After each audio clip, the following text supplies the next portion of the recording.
My name's Pat Lee. I'm the owner of Kustom Construction here out of Eau Claire. We're a general contracting company. So we've got this Rebellion ball mount here from CURT. We've been using it for probably a little over a month now. Used it on all our trailers from the dump bed to the flatbed to the enclosed trailer, and absolutely phenomenal product. Completely changes towing.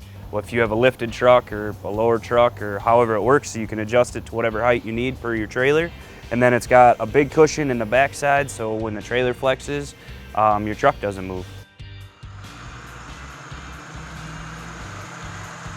As a general contractor, as you can see, we tow a big enclosed trailer full of our tools, ladders, things like that. We also tow a flatbed with skid steers, haul a 16-foot dump trailer around full of all our scrap material to go to the dump and whatnot.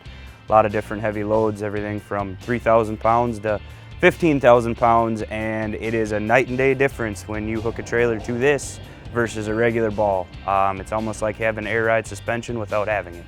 Your trailer moves completely independent from your truck, and it's fantastic.